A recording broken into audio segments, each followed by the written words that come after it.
Et si on parlait de sport ? Une émission produite par Laurent Garnier avec le concours du comité départemental olympique et sportif de Haute-Garonne. Et bonjour à toutes et bonjour à tous, et très heureux de vous accueillir dans l'émission Et si on parle de sport pour cette 27e émission. Avec Pauline Gaston-Conduc, nous allons avoir le plaisir de vous parler de sport, mais surtout de donner la parole à ceux qui font le sport. Bonjour Pauline. Bonjour Laurent. Et bonjour à Brigitte Linder et son équipe du comité départemental olympique et sportif français de Haute-Garonne qui nous font confiance et nous accompagnent au quotidien pour la réalisation de cette émission. Pour cette 27e émission, nous accueillons Julie Legatenji, capitaine de l'équipe féminine du Toulouse Féminin Handball avec sa coéquipière Marion Tess, arrière droite, toutes les deux joueuses professionnelles, Rémi Chambelin, président du Toulouse Féminin Handball, Guillaume Jansou, directeur départemental de l'UNSS, l'Union nationale du sport scolaire, Julie Faramond, conseillère municipale déléguée Toulouse en charge des clubs sportifs amateurs, du handisport et maire du quartier 2.2 Croix-de-Pierre route d'Espagne, et Claire Sévrac, chargée de mission à la Maison des Sports de la Beige. Bonjour à toutes et à tous et bienvenue dans cette émission. C'est un voyage dans les pays nordiques que nous vous proposons pour débuter cette 27e émission avec le mondial féminin de hand 2023 qui a lieu en ce moment et jusqu'au 17 décembre au Danemark, en Norvège et en Suède, Pauline. À l'heure où nous vous parlons, notre équipe de France est qualifiée pour les quarts de finale en attente du résultat de son match contre la République tchèque. C'est une autre sportive que nous recevrons pour notre première chronique avec une personnalité qui a donné un sens à sa passion au service du sport. Et en deuxième mi-temps, place au sport scolaire. Nous nous interrogerons sur le sport scolaire, c'est quoi et comment ça marche, quels sont les sports proposés, les missions de l'UNSS au sein de l'éducation nationale. Bref, qu'est-ce que l'on propose aux enfants à l'école à l'aune de 2024 ? Et notre deuxième chronique, sport et événements, nous conduira à la Maison des Sports de la Beige, là où chaque semaine, nous réalisons et produisons notre émission Et si on parlait de sport. Vous recherchez un espace de travail ? Découvrez un lieu convivial, collaboratif, humain et accessible. Pour en savoir plus, écoutez la chronique. Et maintenant, avant de donner ce coup d'envoi de la 27e émission, place à l'avant-match et aux principaux résultats sportifs de la semaine. Et si on parlait de sport avant match ? Et maintenant, place aux principaux résultats sportifs de la semaine, Laurent. Oui, donc on va commencer par la boxe sur le court central Philippe Chatrier à Roland-Garros. Théâtre de sa dernière victoire il y a 2 ans, le Français Tony Yoka a encaissé samedi sa 3e défaite de rang face au Belge Riyad Mehri. Et en escrime, et la Coupe du Monde de fleuret à Tokonam, au Japon. L'équipe de France de fleuret, composée de Enzo Lefort, Maximilien Chastanet, Raphaël Savin et Julien Mertine, se sont imposés en finale de l'étape de cette Coupe du Monde. Et en Coupe du Monde d'épée à Vancouver, au Canada, l'équipe de France a décroché 2 victoires individuelles lors de l'étape de Coupe du Monde d'épée grâce à Coraline Vitalis et Luigi Middleton. En Grand Prix d'Orléans, en France, le sabre français a réalisé un gros coup lors du Grand Prix d'Orléans. Manon Apiti-Brunet, vainqueur pour la 3e fois devant son public, est accompagnée sur le podium par Sarah Balzer et Cécilia Berder. Chez les hommes, Maxime Pianfetti, 2e, et Sébastien Patrice, 3e, ont eux aussi brillé. Et on va passer à l'athlétisme, au championnat d'Europe de cross-country. Yann Schrub est devenu le premier Français à remporter la course senior des championnats d'Europe de cross. Par équipe, la France a fini 2e. Passons à la natation et au championnat d'Europe petit bassin à Otopeni en Roumanie. Clap de fin pour les championnats d'Europe de natation petit bassin. Quelle compétition pour l'équipe de France. Les Bleus ont remporté 7 médailles d'or en raflant 7 titres pour 23 médailles. Je le rappelle, 7 en or, 10 en argent, 6 en bronze en tout. Ils terminent 3e au tableau des médailles derrière la Grande-Bretagne et l'Italie. La dernière soirée a été marquée par le sacre de Maxime Grousset sur le 100 mètres nage libre. Son premier titre international sur la course reine. Beryl Gastaldeyo, 100 mètres nage libre femme, Anastasia Kirpichnikova, 800 mètres et 1500 mètres nage libre femme, Meouem Tomac, 50 mètres et 100 mètres d'eau homme, Charlotte Bonnet, 100 mètres 4 nages femmes. Oui, c'était Pauline, les médailles d'or. Il est important de pouvoir citer, ça prouve qu'on a une équipe de France qui est en forme en fonction des Jeux Olympiques à venir. Nous, on va passer maintenant au patinage artistique. On vous en parlait déjà dans les précédentes émissions. La finale du Grand Prix à Pékin, en Chine. L'Américain Lian Malinin a remporté la finale du Grand Prix samedi à Pékin devant les Japonais Shoma Uno et Yuma Kajiyama. Le Français Adam Xiao Imfa, 3e du programme libre, termine finalement au 4e au pied du podium. Et en bobsleigh et skeleton, Coupe du Monde à Plagne, en France, seule Française en lice, Margot Bosch, a terminé à la 8e place de l'épreuve du monobob femme. L'épreuve a été remportée par l'Américaine Keisha Love. Et toujours dans la glisse avec le short track, la Coupe du Monde à Pékin, Quentin Fercoq, vice-champion du monde du 500 mètres en 2022, réalise un très bon début de saison. À Pékin, il signe son 2e podium de l'hiver en Coupe du Monde. Toujours en sport d'hiver, mais cette fois c'est le biathlon, Coupe du Monde de Doschwilzen en Autriche. La Française Justine Brézat-Boucher signe son premier podium depuis son retour de grossesse en prenant la 3e place du sprint. Malgré sa 15e place, Lou Jean Monod devient la 9e Française à endosser le dossard jaune de leader de la Coupe du Monde. Gilonne Guigona, Lou Jean Monod, Justine Brézat-Boucher et Julia Simon ont permis à l'équipe de France de se classer 3e du relais derrière la Norvège et la Suède. Voilà, on va passer des sports d'hiver maintenant au sport en salle avec le basket, l'Euroleague femmes. Opposé à Lusk Prague, Basketland a fini par s'incliner à domicile 62-69. Vinolgask s'est imposé à Georg 61-89, tandis que l'Asveld a perdu au DVTK Misklov 70-64. En Euroleague Homme, 3 jours après sa déconvenue sur le parquet du Partizan Belgrade, 85-89 après prolongation, Monaco s'est bien repris sur le parquet de Zalgiris Kaunas, 83-79. Villeurbanne, lui, s'est finalement incliné à domicile face à Valence, 55-78. Et on a terminé par l'Eurocoupe Homme. Le Paris Basketball a signé une nette victoire en Lituanie chez les Wolves de Vilnius, 110-79, mercredi lors de la 10e journée. Bourg-en-Bresse s'est imposé 63-72 à Wrocław mardi soir. Et handball, le mondial féminin, les Bleus ont aisément battu la Corée du Sud 32-22 lors de la 2e journée du tour principal du mondial. Elles sont qualifiées pour les quarts de finale après la défaite de la Slovénie contre la Norvège 34-24. En Ligue des champions hommes, le PSG s'est imposé jeudi soir à Aalborg 32-30. Montpellier a nettement battu les Danois de Gudme 36-25 lors de la 10e journée. Et en Ligue Moly Star League, Toulouse s'est incliné face à Nîmes 34-27. Montpellier s'est imposé face à Aix 36-31. On va passer du handball au volleyball. Ligue A en féminine, Béziers vainqueur sur le terrain de Terville-Florange, 3-7-2 et pointe à la 6e place du classement. En Marmara Spike League, Chaumont vainqueur à Montpellier 3-7-1, garde la tête de la Ligue. Toulouse de son côté s'est imposé 3-7-0 face à Saint-Jean-d'Iliac. 7 a perdu à Saint-Nazaire 3-7-1, alors que Narbonne a enfin accroché une fine victoire face à un concurrent direct, Nice 3-7-1. Et en football et la Ligue 1, Lens obtient le nul à Montpellier et préserve sa série d'invincibilité en Ligue 1. Lyon a remporté son premier match à domicile de la saison face à Toulouse, 3-0 avec un triplé de Lacazette. Difficile pour Toulouse aussi en ce moment, il faut qu'ils s'accrochent nos Toulousains. En rugby à 7, donc là on va carrément en Afrique du Sud, c'était les Seven Series au Cap. L'équipe de France de rugby à 7 féminine a perdu la finale de l'étape du Cap contre l'Australie 29-26 au terme d'une finale à suspense et c'est vraiment dommage, il manquait pas grand chose. Par contre chez les garçons, les Bleus eux se sont inclinés face aux Fidji 29-24 après prolongation en quart de finale de l'étape de ces Seven Series au Cap. Toujours en rugby, mais cette fois c'est le rugby à 15 avec la Champions Cup. Bordeaux-Bègles a débuté sa campagne de Champions Cup par une victoire bonifiée sur la pelouse du Connacht, 41-5. Toulon s'est incliné sur le fil face aux Anglais d'Exeter, 18-19. Le Stade Toulousain pulvérisé Cardiff pour entamer au mieux et avec le bonus offensif sa campagne en Champions Cup, 52-7 pour leur grande première dans cette compétition. Les Bayonnais sont revenus du Munster avec un match nul, 17-17.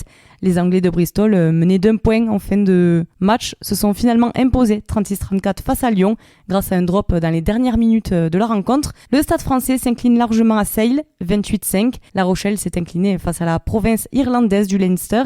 Défaite bonifiée du Racing 92, 28-31 devant les Arlequins en clôture de la première journée de Champions Cup. Et maintenant, place à la première mi-temps de cette émission et si on parlait de sport avec nos invités Julie Legatenji, Marion Tess et Rémi Chambelin.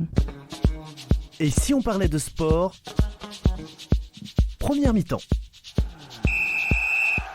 Et maintenant, place à la première mi-temps de cette émission. Et si on parlait de sport avec nos invités, Julie Gatenji, capitaine de l'équipe féminine de Toulouse handball, avec sa coéquipière Marion Tess, arrière droite, toutes les deux joueuses professionnelles. Rémi Chambelin, président Toulouse féminin handball. Je me suis pas trompé ? Non, c'est ça. Voilà. Merci en tout cas à tous les trois d'être présents. On est très content de vous recevoir dans l'émission.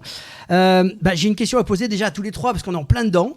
Ce championnat du monde, je pense que ça vous passionne quand même. Vous êtes des joueuses et joueurs quand même. Quel regard vous portez sur ce mondial féminin qui se déroule en ce moment, donc je le rappelle, au Danemark, en Norvège et en Suède, et plus particulièrement votre regard sur la prestation de l'équipe de France? On commence par Julie. C'est un bon début pour notre équipe de France. Hier, elles ont joué contre la Norvège, qui est une grande nation de handball, et elles ont gagné. Donc, elles ont produit quand même du très beau jeu, que ce soit sur le plan défensif ou offensif. Donc, elles font un bon début. Elles sont montées crescendo, par contre. Ouais, c'était un peu difficile au départ. Ouais. Le premier match, il était assez complexe face à l'équipe d'Angola. Mais quand on voit ce qu'elles ont fait hier, ça promet de belles choses. Énorme. Ce dernier tir, là, on était tous là. Parce qu'en fait, si on faisait match nul, si j'ai bien compris, tu m'arrêtes, on perdait, c'est ça. On perdait au niveau du classement. Au niveau du classement, si on faisait match nul, on finissait deuxième. Et pourquoi il y avait cette règle-là? Parce que si on finissait deuxième, on pouvait croiser avec le Danemark, ce qui était un peu plus contraignant dans les quarts de finale, alors que là, on va jouer contre la République tchèque, qui est quand même une bonne équipe, mais c'est plus abordable en tout cas que le Danemark. Alors, je passe à Marion, un petit regard quand même sur ce championnat du monde. Alors moi, pour être honnête, j'ai regardé que celui d'hier. Bon, c'est le meilleur. Donc Julie m'a sauvée. Et oui, le match hier, il était bien, que ce soit en défense ou en attaque. Ça fait plaisir de voir un match comme ça. Parce que je crois que j'ai vu les matchs d'avant, les résultats, elles avaient gagné de pas mal d'écarts. Et donc je vais regarder la suite à partir d'écarts où ça sera un peu plus croustillant là. Donc il faut aller au bout, quoi, c'est ça? Oui. Rémi, un petit regard quand même en tant que président du hand. C'est toujours très intéressant de voir ce niveau de jeu. Après, moi, j'ai moins d'aspects techniques que les filles là-dessus. Donc, je suis plus spectateur, on va dire, supporter. Donc, le match d'hier était vraiment très intéressant. Mais on n'est pas président d'un club de hand féminin sans s'intéresser au championnat du monde quand même. Si, je regarde les matchs, bien sûr, bien évidemment. Mais c'est vrai que j'ai pas un aspect technique ou un aspect sportif sur le hand aussi fort que les filles par rapport à ce genre de match. Vous avez un pronostic peut-être pour ce titre de champion du monde de 2023 ? Allez, mouillez-vous. On ira au moins jusqu'en demi-finale. Non, mais le pronostic, c'est au bout qu'il faut aller. Jusqu'au bout. L'idée, c'est de bien sûr gagner le championnat du monde. Après, je pense qu'il va falloir être plus régulier jusqu'à la fin, mais en tout cas, au moins sur le podium, ça c'est sûr. Alors, Marion ? Si on ne gagne pas, moi je pense à la Norvège. J'espère qu'on va gagner. Rémi ? Je suis un peu d'accord avec Marion, c'est en Norvège. Donc la Norvège a perdu ce match-là, peut-être qu'ils vont essayer de se rattraper. Et l'important, c'est de bien préparer les Jeux Olympiques de cet été. Merci, tu me passes la balle, c'est très bien. Un petit détour par les Jeux Olympiques 2024 à Paris. Comment, tous les trois, là, vous percevez cet événement en tant que sportif de haut niveau? Même si vous ne participez pas, il y a quand même quelque chose qui se passe chez nous en France. Comment vous le sentez, vous, cet événement-là? Les Jeux Olympiques, ça reste quand même la plus belle compétition pour un athlète, je pense. C'est au-dessus d'un mondial, c'est au-dessus d'un championnat d'Europe. Être champion olympique, c'est pas tout le monde qui a cette capacité et la possibilité déjà, parce qu'il y a des phases de qualification. Donc c'est super de les recevoir déjà en France. Après, c'est dommage que ça soit si compliqué de pouvoir aller voir ou de pouvoir assister, ne serait-ce qu'à n'importe quel sport, une compétition. C'est un vieux débat, ça. C'est ça. Mais c'est une belle chose pour le sport français aussi, et qu'on le reçoit chez nous, oui. Ça, c'est sûr. Marion, allez. Moi, c'est pareil. Je suis beaucoup les autres sports, pas forcément le handball, parce que je pense que d'en faire autant, moi, je suis pas spécialement fan d'en regarder, mais je suis énormément tout le reste des autres sports. Donc, il y a des JO en France, c'est super bien, et je rejoins Julie. Le fait qu'on puisse pas pouvoir le voir alors que c'est chez nous, c'est le seul point un petit peu négatif, qu'il soit difficile d'accès. Mais sinon, j'ai hâte que ça commence pour voir ce que ça donne. Allez, Rémi, un petit aperçu de ces Jeux. Un petit peu comme les filles. C'est vrai que c'est très dur d'avoir des places et c'est quand même assez cher par rapport à d'autres Olympiades qu'il y avait eu par le passé. Moi, j'étais allé à Londres en 2012 et c'était quand même des prix beaucoup plus abordables. Après, c'est comme ça, il y a une inflation. Par contre, j'espère que ça apportera aussi au sport français un développement qui nous servira dans le futur pour les jeunes qui vont arriver et que du coup, on arrivera aussi à avoir du monde dans les clubs et que ça va générer un engouement fort qui nous permettra de développer les différents sports qui ont lieu aux Jeux Olympiques, qui est quand même la grande compétition sportive planétaire. Puis il n'est pas sûr qu'on la revoie, notre génération. Voilà, parce que je rappelle que la dernière fois, c'était il y a 100 ans quand même. Oui. Hein, donc voilà. On verra quand même aussi. On verra l'hiver. Voilà, regardons aussi le positif de cette opération-là, quand même, qu'il faut savoir. Mais après, ça ne nous regarde pas. Hein, on ne peut pas rien faire à ça. On peut simplement le déplorer, mais en disant, on va peut-être trouver des solutions. Peut-être que les prix vont descendre. On verra bien comment. En tout cas, merci pour ce petit témoignage. Moi, je m'adresse maintenant à la capitaine, Julie, que je me suis permis de regarder un peu le parcours et je suis assez impressionné. Capitaine de l'équipe de Toulouse Handball féminine, cette saison, tu as investi dans le rôle un rôle de joueuse professionnelle. Tu cumules en plus rôle d'entraîneur auprès des jeunes de 17 ans et comme coach sportif avec un statut d'auto-entrepreneur. Waouh, comment tu arrives à gérer tout ça? C'est super impressionnant. C'est une question d'organisation. Et moi, je pars du principe qu'à partir du moment où je peux tout concilier et que tout est bien défini et clair, il faut y aller. Il ne faut pas se mettre de limites. Après, c'est vrai que c'est pas simple. Il faut se trouver des petits ajustements. Des fois, j'ai des entraînements juste avant ceux des petites, donc je dois partir un petit peu avant l'entraînement pour pouvoir assister aux miens. Mais je me dis que tant qu'il y a du plaisir et de la passion, c'est une organisation. Et les temps de récupération, tu fais comment? Tu dors quand même un peu? Oui, comme tout le monde, mais on les gère. C'est toujours pareil. Mon activité professionnelle me permet aussi de pouvoir gérer ces temps-là parce que je travaille à mon compte. Donc, c'est moi qui choisis mon emploi du temps quand j'ai envie de travailler et quand j'ai pas très envie non plus. Mais ça me permet de pouvoir gérer ces temps de récupération, aller travailler et m'investir dans les 3 domaines. Un petit mot sur ton travail, coach sportif. Tu gères donc des sportifs d'autres sports ou c'est vraiment que dans le hand? Non, ça peut être monsieur et madame tout le monde, des gens qui ont envie de faire un peu d'activité sportive. Et ce qui est intéressant, je trouve, c'est que ma passion, le handball, me permet de travailler dans un domaine de performance, que ce soit moi ou avec les jeunes, parce qu'on est dans un registre de performance aussi. Mais dans ce métier de coach sportif, en fait, je peux travailler juste sur du sport bien-être. Donc, c'est-à-dire que la performance, on s'en fiche, ça passe au second plan. Par contre, tout ce qui est sport santé, ça, c'est intéressant aussi. Donc, ça me permet de pas toujours être dans la même dynamique et la même philosophie. Donc, je travaille avec des gens, ça peut être des personnes qui reprennent le sport, des personnes qui veulent commencer, qui veulent s'entretenir, et c'est un régal. En tout cas, je conseille aux personnes qui écoutent, voilà, vous avez une coach sportive à dispo qui est une fille dynamique et en tout cas, voilà, n'hésitez pas à la contacter, voilà. Merci pour la pub. J'en profite pour passer la balle maintenant à sa coéquipière. Alors, et toi de ton côté, quel est ton parcours finalement dans une journée? Est-ce que aussi tu es auto-entrepreneuse, tu fais des choses pareilles? Alors du coup, moi, ça fait 8 mois que je suis blessée, donc c'est pas le même parcours que Julie à côté. Moi, la journée, je suis en rééducation à Medipol toute la journée et le soir, on s'entraîne. Et depuis 2 mois maintenant, moi aussi, j'ai ouvert une entreprise qui s'appelle le Puppy Yoga. Je sais pas si vous en avez entendu parler. Voilà, tu en parles. Voilà, c'est super. Ça me fait un petit peu de pub, tant mieux. Et en fait, le principe, c'est de la relaxation avec une prof de yoga classique, tout à fait normale. Et on associe ça en fait avec de la socialisation de chiots, donc de chiens. Voilà. Et donc sur une séance d'1 heure, un éleveur de la région va pouvoir le mettre en avant, faire partager sa passion, une race, parce que nous on essaye de travailler avec des races pas trop forcément connues, pour par exemple des chiens dits dangereux entre guillemets, que les gens n'auraient pas forcément à premier regard aller les voir. Et donc pour eux surtout ça leur permet d'être, quand ils sont plus grands, d'avoir une certaine maturité, d'être bien dans leurs pattes. Donc c'est une activité qui associe les deux. Et ça marche bien parce qu'on est complet tous les week-ends. Donc c'est cool. Eh ben, t'as bien fait de venir à l'émission. Moi, on a découvert quelque chose, on savait pas. Tu vois, ça, je l'ai pas trouvé encore. Donc j'ai pas eu le temps de fouiner. Mais très content que tu puisses nous parler de cette organisation. En tout cas, super. Bravo à toi. On va vous poser à toutes les deux une question un petit peu plus pointue. Et Pauline a préparé ça. Et est-ce que vous pouvez nous raconter la journée type d'une joueuse de handball professionnelle? L'envers du décor. On commence par une non blessée. Tu t'échappes souvent quand même. Après, je peux commencer, mais moi, c'est tout le temps la même chose. Une journée type, alors, on va partir du principe qu'elle a 2 entraînements dans la journée.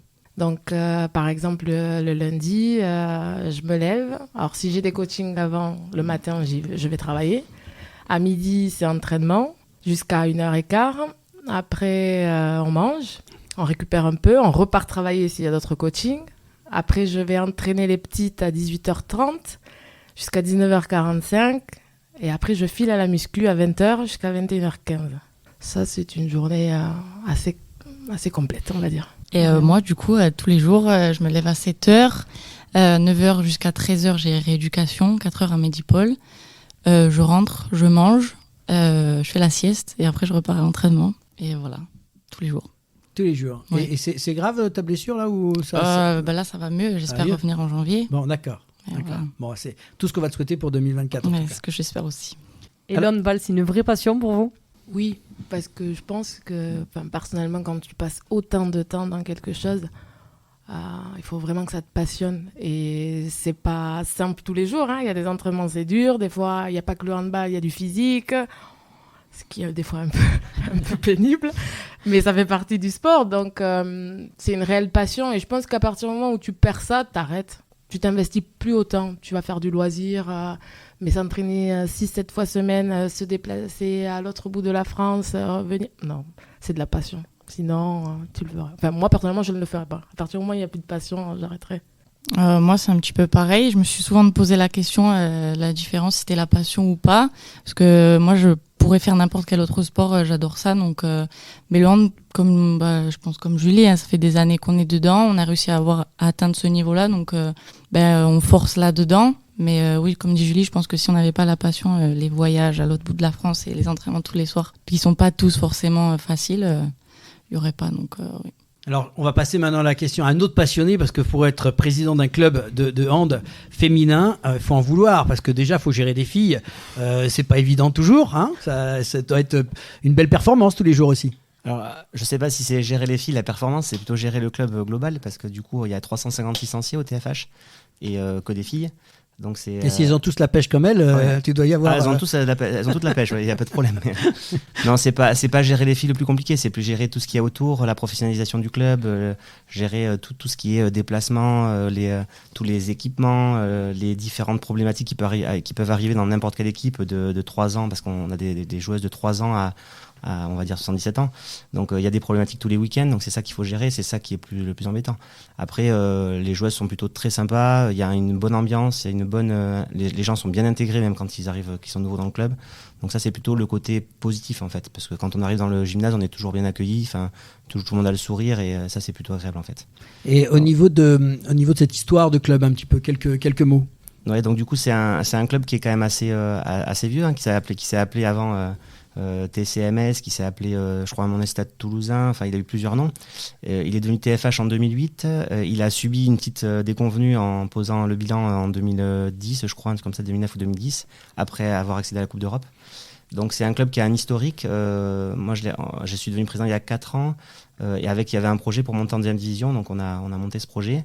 C'est un projet vraiment de tout le club, c'est un projet qui est prenant pour tout le club et qui est structurant.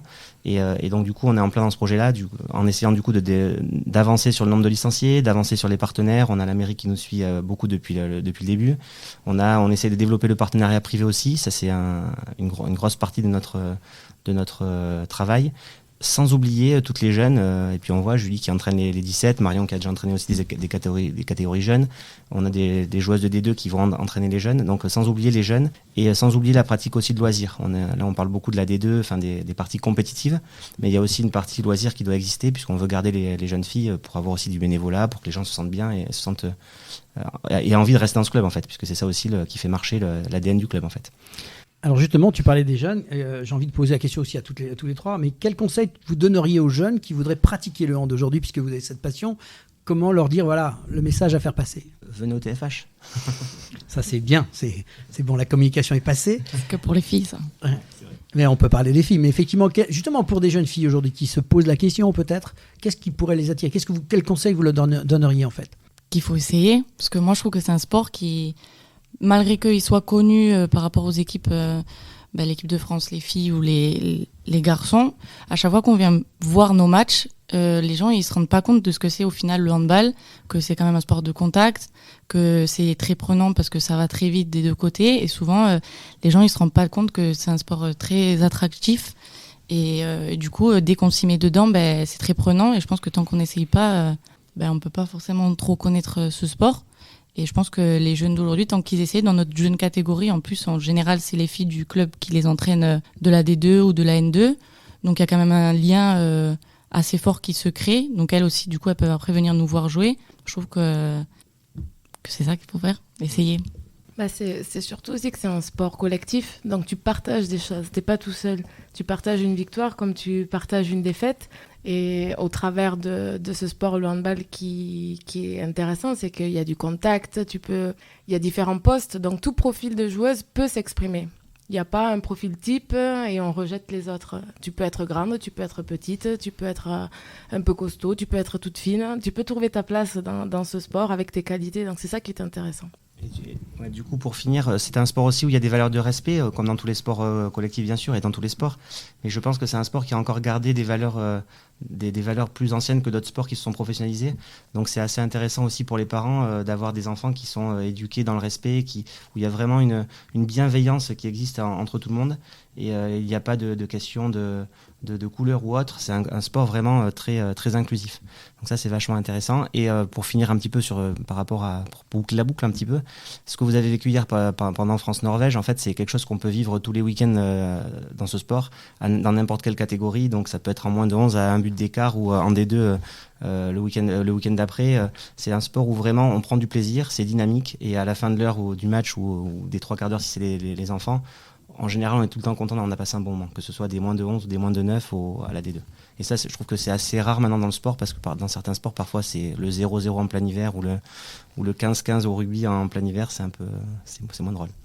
Et pour conclure, est-ce que vous avez un petit mot ou un souhait à tous ceux qui nous écoutent pour la nouvelle année sportive 2024 qui s'annonce riche en événements, particulièrement avec les JO à Paris? Faites du sport. Peu importe ce que vous voulez, mais bougez. Et servez-vous et regardez les Jeux Olympiques. Parce que moi, je trouve qu'à chaque fois qu'on regarde les Jeux Olympiques, ça fait rêver. Et on découvre des disciplines que peut-être on ne voit pas au quotidien ou on ne connaît pas. Donc, regardez les Jeux Olympiques et puis ensuite bougez. Et venez nous voir jouer aussi, pour remplir les tribunes. Ouais, je crois que Julie a bien résumé. Faites du sport, regardez les JO, inscrivez-vous dans un club, après n'importe quel club, et faites du sport. Et effectivement, si vous voulez venir voir du handball féminin, n'hésitez pas à venir au Palais des Sports. Je pense que vous passerez un bon moment. Promis, on viendra vous voir. Merci beaucoup à tous les trois de nous avoir partagé cette belle passion qui vous anime. On vous souhaite, ainsi qu'à toute l'équipe, de réussir une bonne fin de saison. Nous ne manquerons pas de vous suivre et de vous encourager. Vous êtes les bienvenus quand vous voulez dans l'émission. Et si on parlait de sport. Merci à vous. Merci beaucoup. Merci. Maintenant, place à notre chronique sport et politique sportive avec Julie Faramond. Et si on parlait de sport, la chronique.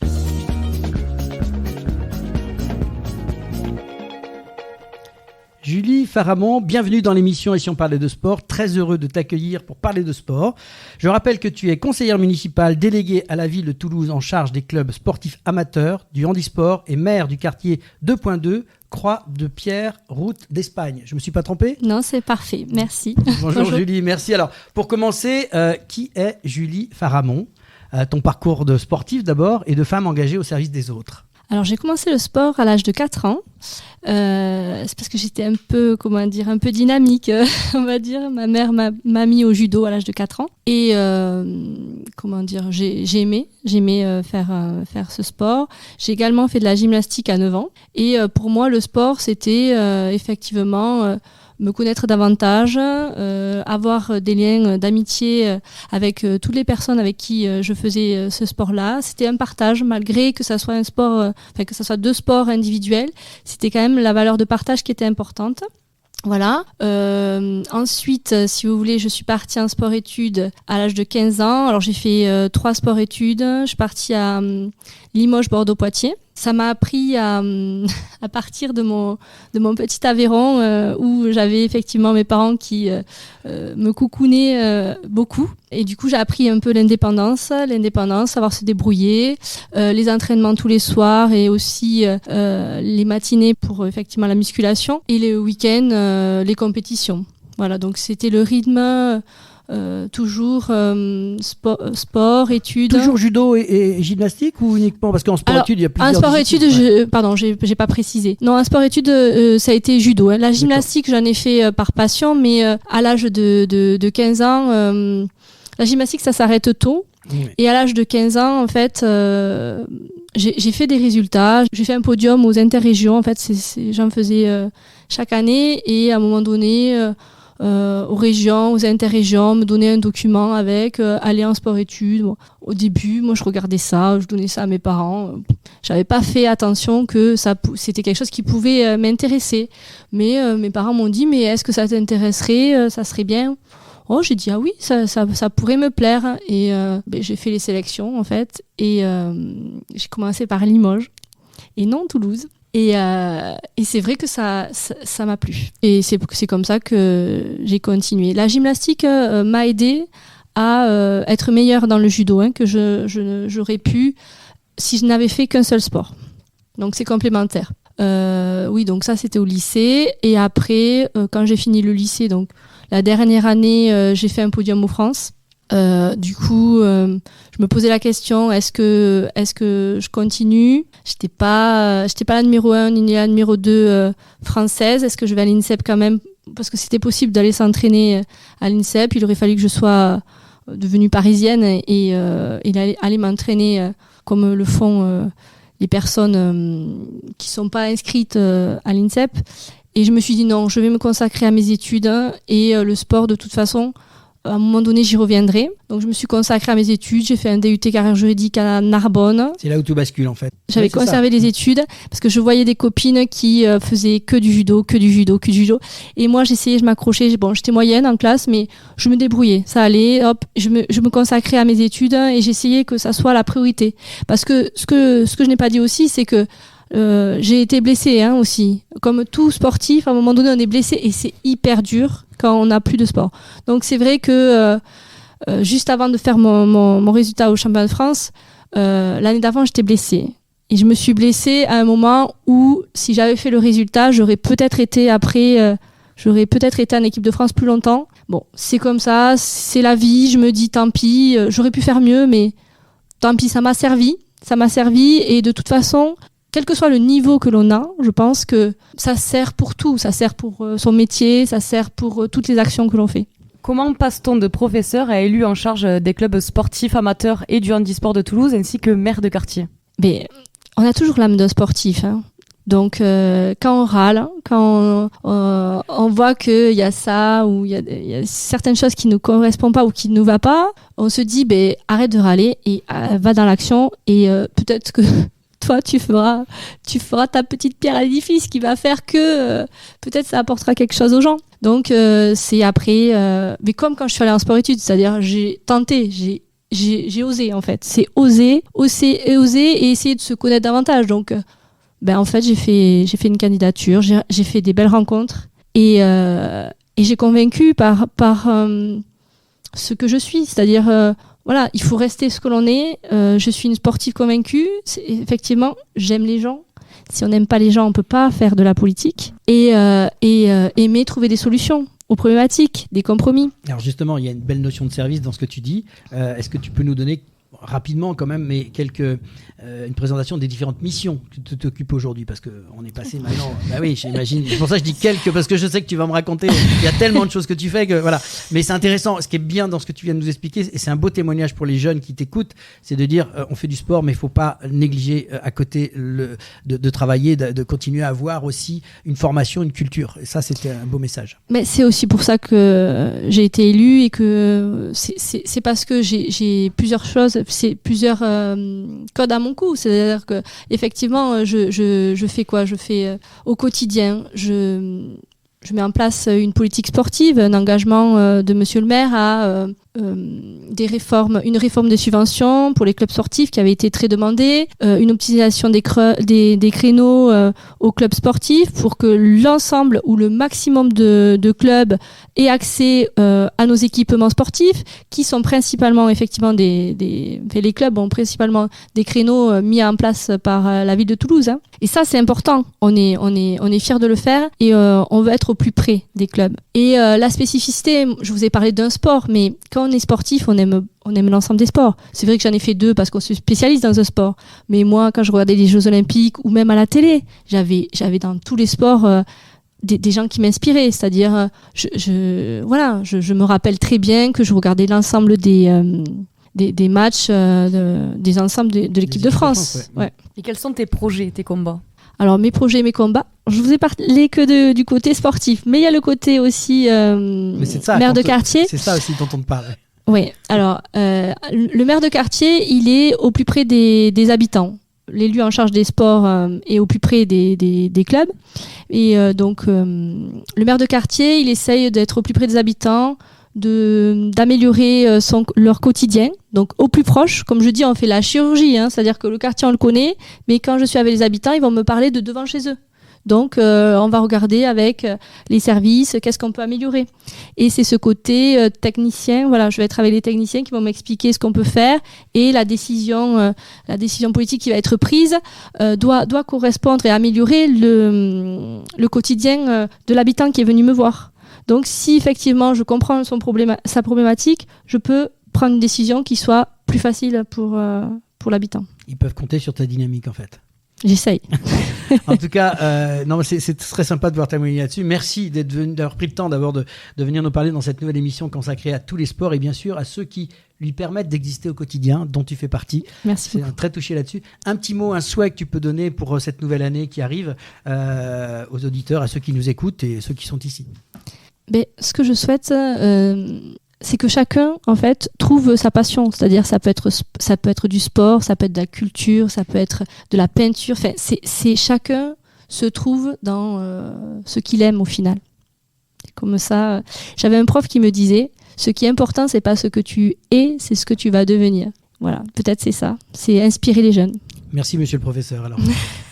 Merci en tout cas, Julie, d'être venue dans cette émission. Merci. Au revoir. C'est la mi-temps, retour vestiaire, et on se retrouve dans quelques instants pour parler du sport scolaire avec notre invité Guillaume Jansou, directeur départemental de l'UNSS.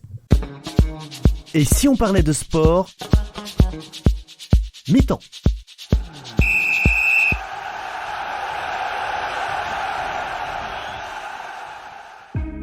Passionné de sport, vous souhaitez participer à son développement sur le territoire de la Haute-Garonne ? Alors ne cherchez plus. Le comité départemental olympique et sportif de la Haute-Garonne est là pour vous. Notre passion commune, l'excellence sportive et l'olympisme.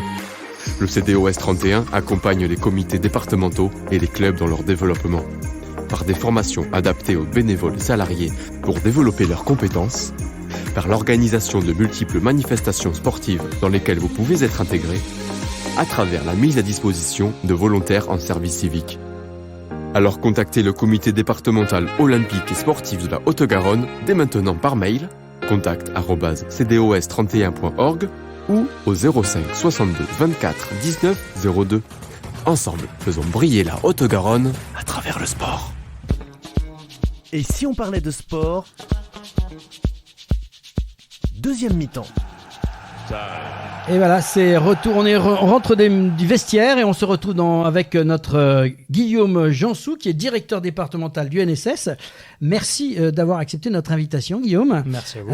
Alors, le sport à l'école, c'est un sujet qui touche tout le monde et qui interroge parfois sur son efficacité et ses résultats. Alors, je sais que je vais toucher quelque chose de sensible, mais au plus haut niveau. Alors, sans prétention de répondre à ces interrogations, qu'est-ce qu'on peut faire ? Est-ce qu'on peut faire un point sur le sport scolaire, son évolution au cours du temps ? Le sport scolaire aujourd'hui, c'est quoi et comment ça marche ? Alors, le sport scolaire, c'est assez large. Ça va des petites classes, du CP, jusqu'au sport universitaire. Moi, je vais essayer de balayer un peu tout, mais surtout de me concentrer sur l'UNSS, qui est mon cœur de métier. Alors, si on parle un peu d'histoire, on va essayer d'être rapide pour pas que ça soit trop barbant.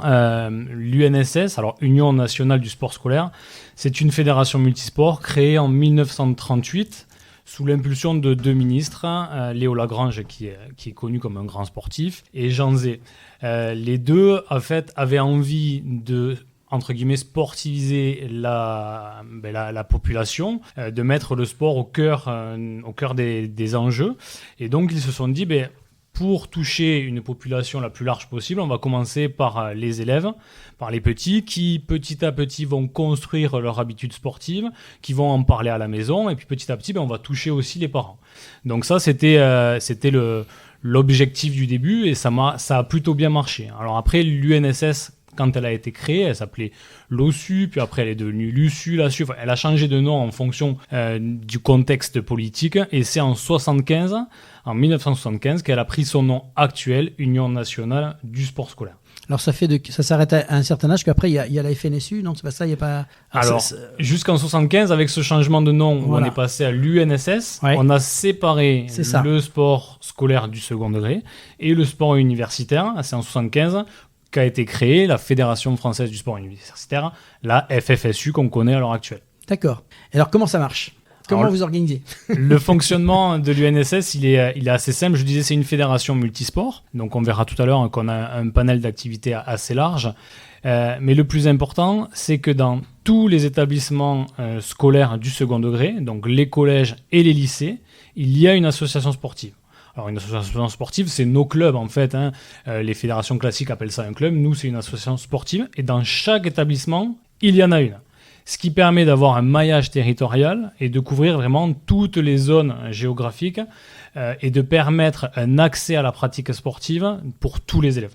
On va rentrer juste quelques chiffres, c'est toujours intéressant pour les auditeurs. J'avais relevé, j'espère que je ne me trompe pas, mais au niveau national, il y a 1,2 million de licenciés pour 133 pratiques proposées. C'est ça. Tu confirmes? Ouais. Et toi, au niveau départemental, j'ai relevé 23 000 licenciés, 153 associations sportives et 45 activités sportives proposées. C'est ça. Voilà, je pense que ça, c'est pas forcément entendu de la part des gens. Je voulais donner ces chiffres parce que ça me paraît intéressant de montrer le potentiel de ce que vous faites. Voilà, au niveau national, c'est, on a dit, 1 200 000 licenciés, c'est la deuxième fédération en termes de nombre de licenciés. Donc c'est quelque chose qui est bien, c'est quelque chose qui voit qu'on a une génération et des élèves qui sont sportifs, qui s'impliquent dans l'activité qui est proposée dans leur établissement. Donc ça, c'est une bonne chose. Et nous, en effet, au niveau du département, on est à 23 000 licenciés. Tous les ans, on progresse. Depuis quelques années, on augmente alors les bonnes années de 1000 licenciés, les moins bonnes de 200. Mais ce qui est intéressant, c'est qu'on voit qu'au niveau de la courbe, on est en constante augmentation. Alors, qu'est-ce que tu proposes comme sport? Parce que c'est ça qui est intéressant, en fait. La finalité, c'est j'arrive à l'école, qu'est-ce que je fais comme sport? Alors, on le disait, au niveau national, 133 activités différentes. Donc, on ne va pas toutes les énumérer. Au niveau départemental, 45. Pareil, je ne vais pas toutes les énumérer. Il y a le hand quand même dedans. Hein. Il y a le hand, bien sûr. Non, c'est important. Parce que... pratique et sport historique. Nous, au niveau des activités et des 45, alors, je disais, on a un panel d'activités qui est très large. On a des sports qui sont historiques, classiques. On a tous les sports collectifs, bien sûr. Le foot, le rugby, le handball, le volley, l'équitation, la natation, on a tout. On a des sports qui sont un peu moins représentés, on va dire, sur le champ sportif. Le golf, le water polo, la pétanque, le circuit training, la boxe française, le ski. Enfin, on balaye quand même une grande gamme d'activités. On a des activités qui sont, on va dire, un peu plus en émergence. C'est le hip-hop et le double dutch. Alors, le double dutch, si on voulait vraiment caricaturer, on dirait de la corde à sauter. D'accord. Mais les puristes de double dutch ne seraient pas là-dessus. J'ai appris quelque chose ce soir. C'est en fait deux personnes en fait qui font tourner une ou deux cordes et au milieu des deux cordes des athlètes qui enchaînent les figures. D'accord. Donc on n'est pas juste sur de la corde à sauter, on est sur de la création artistique, sur de la performance, sur des figures qui sont tentées. Donc on dépasse vraiment le cadre de la corde à sauter de la cour de récréation. Le hip-hop, on l'a dit, classique, surtout avec les JO et cette pratique qui du coup devient olympique, on développe aussi ça. Et puis après, on est assez fiers parce qu'on a des sports qu'on ne pratique qu'à l'UNSS, qui sont entre guillemets des créations. Donc je vais en prendre deux parce qu'elles sont représentatives. La première, c'est le badminton. Donc en fait, le principe du badminton, c'est on commence un match en badminton, on fait un set de 15 points et à l'issue du set de 15 points, on continue ce match en tennis de table. On garde les mêmes scores et on enchaîne. Ce qui permet en fait d'avoir aussi des compétences, des techniques, des tactiques qui sont un peu différentes. Mais c'est intéressant et c'est vraiment une pratique purement scolaire UNSS. Et la deuxième sur laquelle je veux revenir, c'est le sport partagé. Alors le sport partagé, on a une particularité nous à l'UNSS, c'est que on ne dissocie pas les élèves en situation de handicap des élèves dits valides. Nous, ils constituent une même équipe, ils font les mêmes activités ensemble. Quand je prends par exemple un exemple assez parlant, le cross, nous, nos équipes de sport partagé, c'est des élèves valides qui commencent à courir, qui au fur et à mesure du parcours récupèrent des élèves en situation de handicap. Et l'idée, c'est de finir ensemble, de finir à 4 sur l'arche. Et donc ça, nous, on y tient vraiment parce que c'est un facteur d'inclusion qui est vraiment intéressant parce que ça crée des dynamiques au sein des établissements qui sont vraiment intéressantes et et qui permettent de faire évoluer les mentalités. Et par rapport à l'éducation nationale, quelles sont les missions confiées à l'UNSS ? Alors on va dire il y a 2 grandes missions. Je vais détailler un peu sans être trop long. La première, c'est de développer la pratique sportive, bien évidemment. Je le disais tout à l'heure, dans tous les établissements, il y a une association sportive. C'est pour permettre à tous les élèves et à tous les petits Français de pouvoir avoir une activité physique. Donc ça, c'est important parce que même, entre guillemets, au fin fond de la montagne où il y a un établissement, il y a une possibilité pour l'élève d'avoir une pratique physique, là où parfois les clubs n'y sont pas, les clubs du tissu, on va dire, fédéral classique. Donc on a vraiment cette mission-là. Cette mission de développer la pratique, on l'a sur 3 axes principalement. Le premier, c'est la compétition. Bon, bien sûr, l'une des finalités de l'UNSS et qui est majoritaire, c'est la compétition avec des qualificatifs pour aller le plus haut possible dans la hiérarchie de la compétition. Mais on a aussi tout le volant sur la promotion de certaines activités et aussi, on va dire, l'événementiel. Par exemple, début d'année, là, fin septembre, on a organisé, alors au niveau académique, mais une course sur le circuit d'Albi dans le Tarn, une course réservée aux lycéennes, puisqu'on sait que c'est un public qui est un peu en décrochage par rapport à la pratique physique. Sur cette course-là, on avait 3000 lycéennes de toute l'académie qui étaient présentes pour courir. Et ça, c'est un peu notre rôle aussi, à travers des événements promotionnels, de développer la pratique de publics qui ne sont pas forcément attachés au sport. Le deuxième, je disais, il y en avait un deuxième, c'est tout le volet associatif. Nous, notre objectif, c'est de former à la vie associative et à l'engagement citoyen des élèves. Nos associations sportives, elles ont un statut loi 1901 classique. Et donc, notre objectif, c'est de permettre aux élèves de s'impliquer dans la vie de leur association. Et ça, on le fait à travers de plein de rôles différents. Alors, bien sûr, ça va, entre guillemets, les rôles un peu courants de direction, avec vice-président, vice-trésorier. Mais on est aussi sur le volet un peu acteur sportif. À savoir que nous, toutes nos rencontres, et je dis bien toutes, elles sont arbitrées par des jeunes.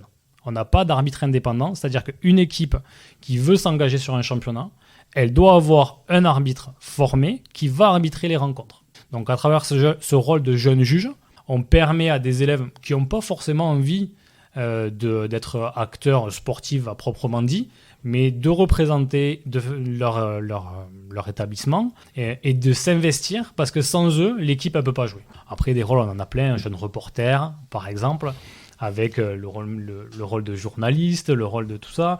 On a des jeunes secouristes, on a des jeunes interprètes. Voilà, l'idée, c'est de pouvoir permettre à tous les élèves d'un établissement, même s'ils n'ont pas envie d'aller vers la pratique sportive physique, de s'impliquer dans la vie de leur association sportive. Alors, tu organises aussi, l'UNSS organise des événements, quelques-uns à nous citer là pour 2024 qui arrivent. Je sais qu'il y a eu un truc à Mondonville il n'y a pas longtemps. Alors, des événements, on en organise tous les mercredis. Nous, au niveau département... Non, mais je parle de gros événements. Oui, mais voilà. Même le plus petit événement, il est important parce qu'il permet la rencontre des élèves. Nous, sur l'année, au niveau du département, on organise 800 rencontres. Alors, toutes le mercredi après-midi. Mais après, bien sûr, il y a...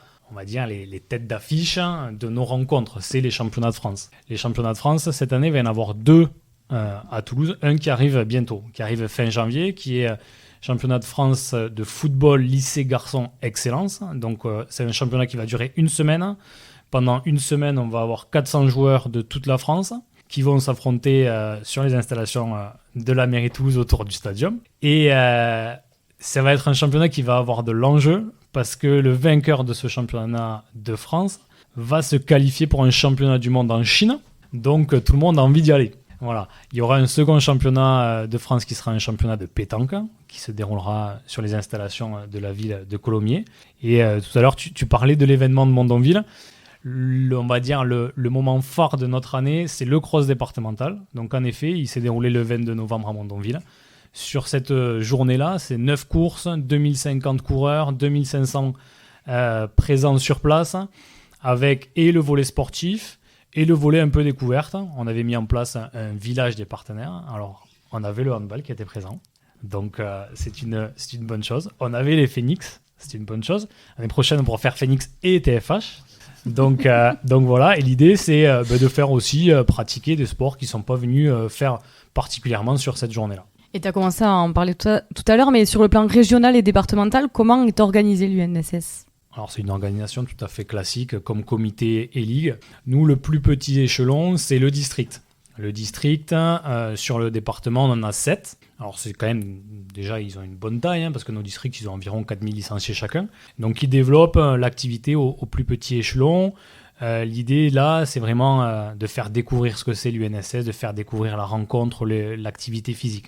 Puis ensuite, il y a des qualifiés qui vont sur les interdistricts, puis les départementaux, puis les académiques, puis les interacadémiques. On a une organisation hiérarchique qui est tout à fait classique, comme on peut le retrouver partout. Pour plus de renseignements, on peut vous retrouver sur www.unss.org, c'est bien ça ? Oui, tout à fait. Et sur tous les réseaux avec les comptes UNSS 31. Très bien. Merci d'être venu dans cette nouvelle émission consacrée à tous les sports pour nous parler du sport scolaire et du développement du sport à l'école. Tu es le bienvenu dans l'émission Et si on parlait de sport pour venir nous partager d'autres informations. Merci beaucoup. Alors pour terminer, est-ce que tu aurais un petit mot, pareil comme on a fait tout à l'heure, ou un souhait à tous ceux qui nous écoutent pour la nouvelle année sportive 2024 qui s'annonce, comme je le dis tout à l'heure, qui va être riche en événements avec notamment les Jeux Olympiques ? Alors je ne vais pas être très original. Je pense qu'on a un enjeu majeur, c'est de faire bouger notre jeunesse. Donc tous les comités de toutes les fédérations et bien sûr l'UNSS, on est là pour ça. Donc moi je disais, allez-y, allez dans vos établissements, allez rencontrer vos profs de PS et demandez-leur de pratiquer de l'activité parce que c'est un formidable facteur d'épanouissement. Eh bien, merci pour cet entretien. C'était intéressant de redécouvrir un petit peu ce que vous proposez au niveau du sport scolaire. Merci donc d'être venu. Et maintenant, place à notre chronique sport et événements avec Claire Sévrac, qui est chargée de mission à la Maison des Sports de Labège. Et si on parlait de sport, la chronique. Place à la chronique sport et événements avec Claire Sévrac. Bonjour et bienvenue dans l'émission Et si on parlait de sport. Très heureuse de t'accueillir pour parler de sport. Bonjour Pauline, merci. Alors tout d'abord, j'ai envie de poser la question au-delà de ta fonction de chargée de mission. Qui est Claire Sévrac ? Pareil, moi je suis une passionnée de sport. J'ai commencé très jeune à pratiquer de la gymnastique. J'en ai fait pendant 15 ans, donc j'ai passé énormément de temps dans les gymnases, voire autant de temps dans le club qu'à l'école. 3 entraînements par semaine, les compétitions, les formations de juges, les formations d'animateurs. Donc c'est vrai que moi c'est pareil, je suis une passionnée et du coup engagée. Dans ma vie, le sport, ça m'a toujours soutenue. À travers tout mon parcours de vie. C'est pour ça que j'ai consacré énormément de temps et au fur et à mesure en fait, de mon évolution professionnelle, je suis arrivée au poste, à la Maison des Sports, dans l'organisation et la structuration du sport. Alors justement, tu es responsable administratif de la Maison des Sports dans laquelle nous nous trouvons pour enregistrer cette émission, située à Labège. Peux-tu nous décrire le rôle de la Maison des Sports ? Alors la Maison des Sports, c'est un lieu d'accueil, avant tout qui est convivial, ouvert à l'ensemble du mouvement sportif. L'idée ici, c'est de proposer un outil de développement aux structures associatives et aux porteurs de projets qui partagent les valeurs du sport, parce qu'on sait bien qu'on a des problématiques communes entre le développement du sport et le monde économique. Donc l'idée, c'est de porter aux structures qui sont hébergées à la Maison des Sports une structure d'aide et au développement de leur activité.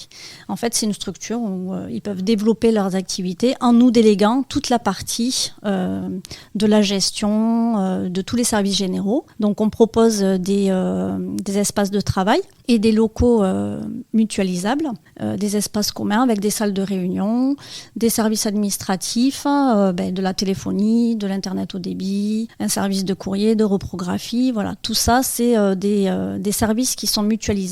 On sait bien que les pratiques historiques dont on parlait tout à l'heure ont des moyens plus conséquents que les disciplines nouvelles ou les petites disciplines qui sont peu médiatisées. Donc l'idée, c'est de proposer à ces structures-là un pôle en fait de développement au même titre qu'une petite pépinière d'entreprise pour ces sports-là et ces disciplines-là. Justement, tu viens de parler d'un lieu d'accueil, mais qui accueille-t-elle ? Alors, on a des fédérations, des comités régionaux, des comités départementaux, des associations.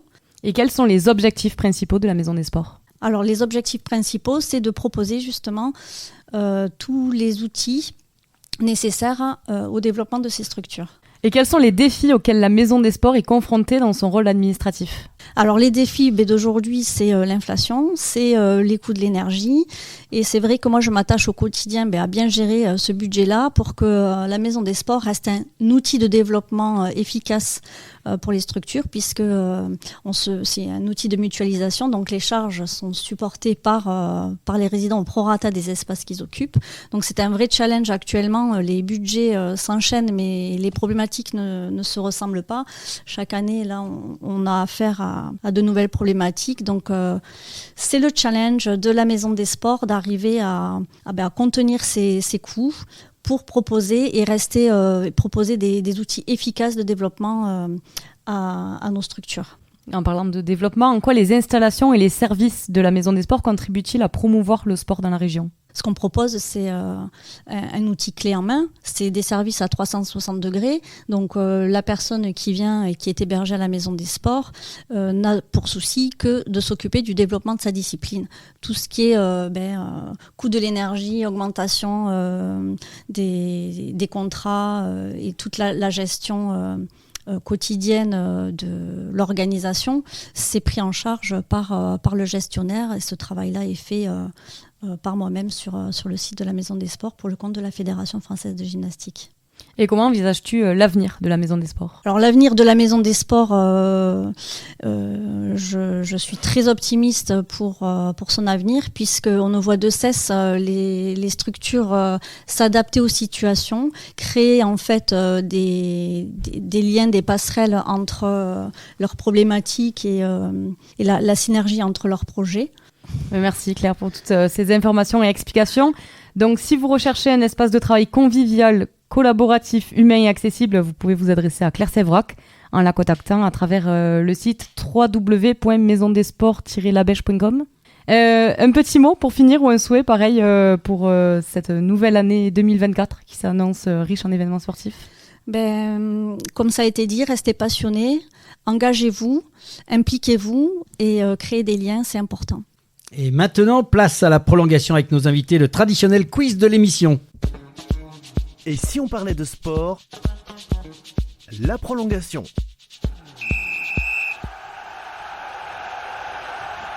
On se retrouve pour la prolongation et le quiz avec nos invités Julie Legatenji, Guillaume Jansou, Julie Faramond, Claire Sévrac, Marion Tess et Rémi Chambelin. Alors voilà, donc on va démarrer ce quiz, mais c'est la fin de journée, donc Pauline, c'est pas bien grave. Donc ce quiz qui va se jouer entre nos amis, les handballeuses et du club du Toulouse Féminin Handball, comme ça je vais pas dire de bêtises, je ne serai pas repris. Et en face, nous aurons l'Union nationale du sport scolaire, mais qui sera assistée de deux équipières, Julie Faramond et Claire Sévrac. On va commencer par vous. Alors première question. Attention, vous répondez, vous avez le droit de vous concerter. Alors, première question. Quel a été le score du match contre la Corée du Sud au Mondial 2023 ? Première réponse, 30-29. Deuxième réponse, 32-22. Troisième réponse, 36-19. 32-22. Bravo, c'est une bonne réponse. On va changer, on va passer aux handballeuses et au club là-bas, attention. Alors c'est assez simple, mais bon, je pense que... Qui est actuellement le directeur national de l'UNSS ? 3 réponses. Olivier Giroud, Olivier Giraud ou Bertrand Gilles ? Olivier Giraud. Il y en a qui suivent. Voilà, mesdemoiselles, vous avez une réponse. C'est un ancien joueur de handball. On passe. Handball, on dit handball ? À chaque fois je me trompe. Handball. Ok, je prends la balle et on recommence. On passe de l'autre côté. On revient à nos amis de l'UNSS. Deuxième question. Pour l'instant, quelles sont les équipes qui composaient le groupe de la France lors du tour préliminaire ? 3 réponses. Première réponse, Slovénie, Angola, Islande. Deuxième, Norvège, Angola, Corée du Sud. ou troisième, Slovénie, Autriche, Islande? Deuxième réponse. Une réponse, vous pouvez répondre là, je pense les handballeuses, vous savez la réponse. L'Angola, c'est sûr. La 1, Slovénie, Angola, Islande. Voilà.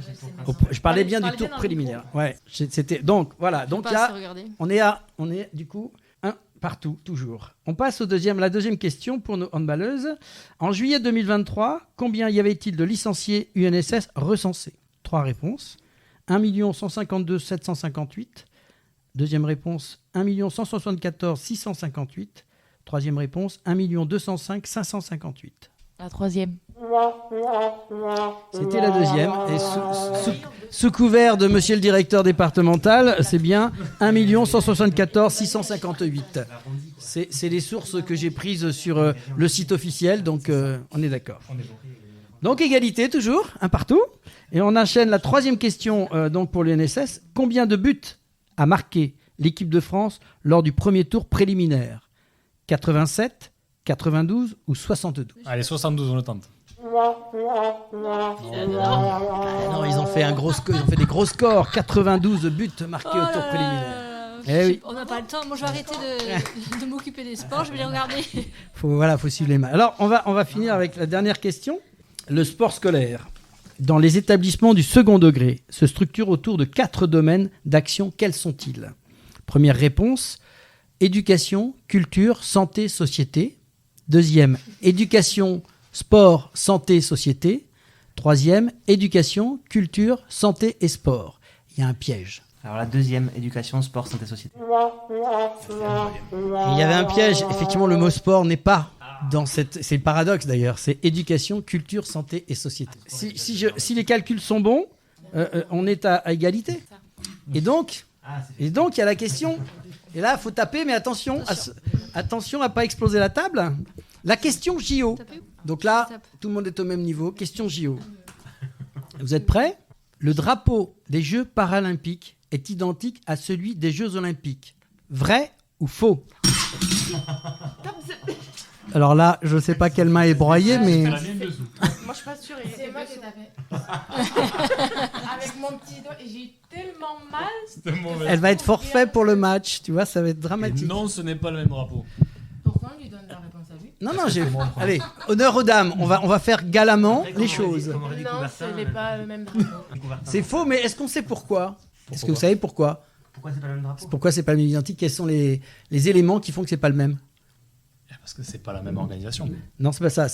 On parle du drapeau en lui-même. Chaque cercle représente une valeur. Il est composé effectivement un rouge, un bleu, un vert appelé agitos qui symbolise le mouvement. Ça vaut le point. Et les filles, on voit les sportives qui cherchent le point partout. En tout cas, bravo à tous. Merci beaucoup, bravo à tous. Et c'est la fin du match et de cette 27e émission au retour vestiaire pour les grands rendez-vous à venir, le programme de la semaine prochaine. Et si on parlait de sport? Fin du match. Et oui, c'est la fin du match de cette 27e édition avec les grands rendez-vous de la semaine dans l'agenda des sportifs, Pauline. Oui, et cette semaine, vous pourrez suivre de nombreux sports et de nombreuses disciplines. Jusqu'au 17 décembre a lieu le mondial féminin de handball au Danemark, en Norvège et en Suède. Du 13 au 16 décembre va se dérouler la Coupe du monde de ski alpin à Val Gardena Grouden en Italie. Le 14 décembre, un peu de foot avec la Ligue Europa où le TFC va se déplacer à Lask. Du 14 au 16 décembre, c'est de la luge avec la Coupe du monde à Whistler au Canada. Du 14 au 17 décembre, Coupe du monde de saut à ski en Suisse. Ensuite, du 15 au 17 décembre, vous pourrez voir la Coupe du monde de short track à Séoul en Corée du Sud. Le 15 décembre, place aux fléchettes avec comme compétition les championnats du monde qui se dérouleront à Londres, en Angleterre. Place au rugby, à la Challenge Cup. Le samedi 16 décembre, Perpignan se déplace à Trévise et Édimbourg accueille Castres, toujours en Challenge Cup, mais cette fois c'est dimanche 17 décembre que ça va se jouer. Montpellier reçoit Osprey. En Champions Cup, toujours en rugby, dimanche 17 décembre, le Stade Toulousain se déplace chez les Arlequins. Un peu de foot pour le compte de la 16e journée de Ligue 1. Le 17 décembre, Toulouse reçoit Rennes et Montpellier se déplace à Metz. Du 16 au 17 décembre aura lieu la Coupe du monde de bobsleigh en Autriche. Le 17 décembre, il y a la Coupe du monde homme élite de cyclocross à Namur, en Belgique. Et enfin, du 17 au 18 décembre, c'est du ski alpin avec la Coupe du monde à Alta Badia, en Italie. Et on va passer aux annonces offres d'emploi dans le sport avec notre partenaire Profession Sport Animation 31. Donc la première annonce que l'on vous propose, c'est le Fontenil FC qui recherche un ou une apprentie chargée de communication à partir du 8 janvier 2024 pour une durée de contrat d'1 an. La mission, animer la communication interne et externe du club, organiser la planification des activités, planifier et organiser les actions liées au programme éducatif fédéral, organiser les manifestations proposées par le club, suivre le projet club 2022-2025. Le profil qui est recherché, un étudiant en formation de management du sport ou de communication, bachelor 3 ou masters. Et la deuxième annonce, c'est la mairie de Seyss qui recherche un éducateur sportif, homme ou femme. Renseignements liés au poste, l'expérience souhaitée dans un poste similaire, durée hebdomadaire 17h30. La rémunération statutaire, le poste à pourvoir à compter du 1er janvier 2024. L'évolution possible du poste vers un temps plein, 35 heures à partir de septembre 2024. Alors la mission, sous la direction du responsable du service sport, vous aurez pour mission d'organiser et piloter des activités d'animation sportive dans le cadre du projet éducatif de la collectivité, encadrer, enseigner et animer différents publics par les activités physiques et sportives, contribuer à l'épanouissement de l'enfant et favoriser sa sociabilisation dans un environnement sécurisé. Le profil recherché, carte professionnelle d'éducateur sportif obligatoire, diplôme licence STAPS, mention éducation et motricité souhaitée. Pour retrouver toutes les offres d'emploi dans le sport, vous pouvez vous rendre sur lesportrecrute.fr. Et donc le programme de la semaine, Pauline, donc vous connaissiez les boules lyonnaises, rien à voir avec la pétanque. En 2000, naissance des sports de boules, existe le terme boule lyonnaise au profit d'une discipline composée de plusieurs disciplines distinctes. Le sport de boule se veut plus athlétique que la pétanque puisqu'il faut courir avant de viser, non pas le cochonnet mais le but. Les championnats du monde ont eu lieu cette année au boulodrome de Rumilly, en Haute-Savoie. Retour sur cet événement où l'équipe de France a particulièrement brillé. En deuxième mi-temps, une fois n'est pas coutume, si on parlait des métiers de sport. L'équipe de Si on parlait de sport est allée à la rencontre des professionnels qui œuvrent pour le développement du sport, formation, filière sportive, accompagnement, coaching, tout ce que vous auriez aimé savoir sur le sport et que vous n'avez jamais osé demander. Profession Sport Animation 31 et le CREPS de Toulouse, en partenariat avec la Direction régionale académique à la jeunesse, à l'engagement et au sport, la DRAGE d'Occitanie, le service départemental à la jeunesse, à l'engagement et au sport, la SDJES de Haute-Garonne, la mission locale de Toulouse, le comité départemental olympique et sportif de Haute-Garonne, le groupement d'employeurs sport, loisirs Midi-Pyrénées, GESLMP et le centre de formation d'apprentis, CFA, donc Sport Animation Occitanie, ont organisé la journée régionale des métiers du sport à Toulouse. Excusez-moi du peu, mais il fallait le dire. C'était une première, mais le rendez-vous est déjà pris pour une nouvelle édition en 2024. Pour en savoir plus, retrouvez-nous la semaine prochaine. Merci à Julie Legatenji, Marion Tess, Rémi Chambelin, Guillaume Jansou, Julie Faramond et Claire Sévrac. C'est la 27e émission de Et si on parlait de sport. Un très très grand merci à tous les internautes qui nous suivent depuis de plus en plus nombreux. Continuez à nous écouter et partager sur les réseaux. Merci à l'équipe du comité départemental olympique et sportif de Haute-Garonne et à Brigitte Linder, sa présidente, pour son aide précieuse à la réalisation de cette émission. Merci à l'équipe technique pour le formidable travail qu'elle réalise chaque semaine pour produire cette émission. Pauline Gaston-Conduite à mes côtés à l'animation qui est radio et au montage au son. Marin Depintis au montage visio pour les plateformes podcast. Et à Sébastien Couratin, notre partenaire informatique Samper Connect pour l'ensemble du suivi réseau informatique, plateforme, code podcast, site internet et ses conseils avisés. Un grand merci tout particulier sous forme d'au revoir à Audrey Vidotto qui nous a accompagnés tout au long de ces 6 premiers mois. Ce fut un plaisir de la voir à l'antenne. On lui souhaite plein de belles choses pour le développement de son activité décodeuse.